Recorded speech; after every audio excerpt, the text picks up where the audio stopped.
ஈவினிங்கில் ஸ்நாக்ஸுக்கு இந்த மாதிரி ஒரு கப்பு ரவையும் தேங்காய் பூரணமும் இருந்தால் போதுங்க. Sweet ready.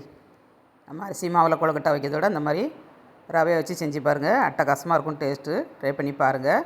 எப்போதும் ஒரே மாதிரி ஸ்வீட் செஞ்சு கொடுக்காம இந்த மாதிரி டிஃப்ரெண்ட்டாக செஞ்சு கொடுங்க. புது வீட்டில் இன்றைக்கி ஃபஸ்ட்டு ஸ்வீட் பண்ணியாச்சு. இப்போ அடுப்பை ஆன் பண்ணிவிட்டு கடாய் அடுப்பில் வச்சுக்கோங்க. ஒரு கப்பு ரவைக்கு 2 கப்பு தண்ணிங்க.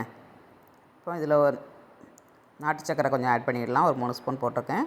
நெய் 1 ஸ்பூனுங்க போட்டு நல்லா சூடாக விட்டு நம்ம ரவையை ஆட் பண்ணிவிடணும். ரவை இந்த மாதிரி வெந்து வரணுங்க. நல்லா வெந்து திக்காகி வரணும். திக்கான பதத்துக்கு வந்த பிறகு வேறு ஒரு பிளேட்டில் மாற்றிக்கோங்க. மாற்றி கொஞ்சம் ஆற வச்சுட்டு கொழுக்கட்டைக்கு உள்ளுக வைக்கிறதுக்கு ஸ்டெப்பிங் பண்ணிடலாங்க. ஒரு 2 ஸ்பூன் தண்ணி ஆட் பண்ணிக்கோங்க. அரை கப்பு வெல்லம் போட்டிருக்கேன். 1 கப்பு தேங்காய்ங்க. வெல்லம் போடலாம், நாட்டு சக்கரை போடலாம், எதுனாலும் போட்டுக்கிடலாம். வெள்ளை சுகர் ஆட் பண்ணாமல் பண்ணி பாருங்கள். டேஸ்ட் ரொம்ப நல்லாயிருக்கும்.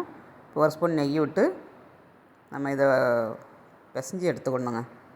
நல்லா சாஃப்டாக பிசையணும். கொஞ்சம் நேரம் ஒரு 5 நிமிஷமாவது பிசைஞ்சால் தான் நல்ல வெடிப்பு இல்லாமல் கிடைக்கும் உங்களுக்கு. தேங்காய் பூரணமும் ரெடி ஆயிடுச்சு. இறக்கி வச்சாச்சு. அது கொஞ்சம் ஆறதுக்குள்ளே நம்ம மாவு பிசைஞ்சு எடுத்தாச்சுங்க. அந்த மாதிரி பொதிஞ்சு உள்ளே வச்சு வெடிப்பு இல்லாமல் நல்லா உருட்டி எடுத்துக்கோங்க. உருட்டி எடுத்துகிட்டு மேலே லேசாக தட்டி கொடுக்கணுங்க. தட்டி கொடுத்து வச்சிங்கன்னா பார்க்கறதுக்கு அழகாக இருக்கும். எண்ணெயில் நம்ம போட்டு எடுக்கிறது ஈஸியாக இருக்குங்க. உருண்டையாக இருந்துச்சுன்னா மேலே மரம் நிற்கும்.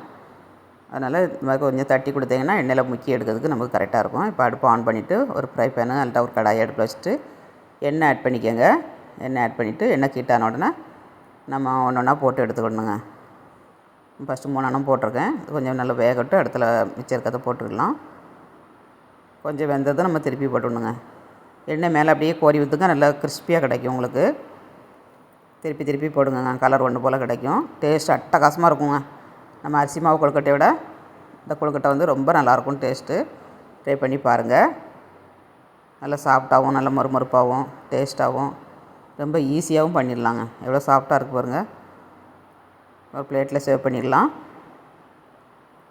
இந்த மாதிரி சேவ் பண்ணிக்கோங்க. பாருங்கள் எவ்வளோ சாஃப்டாக இருக்குன்னு. சூப்பராக இருக்குங்க டேஸ்ட்டும். அட்டகாசமான சுவையில் ஸ்வீட் ரெடிங்க. ஸ்டவ்வோடு சமைக்கும்போது அன்போடு சமைக்கணுங்க. அன்போடு சமைச்சிங்கன்னா சுமாராக இருக்க ஸ்வீட்டு கூட சூப்பராக இருக்குங்க. வீடியோ பிடிச்சா லைக் பண்ணுங்கள். பாய்.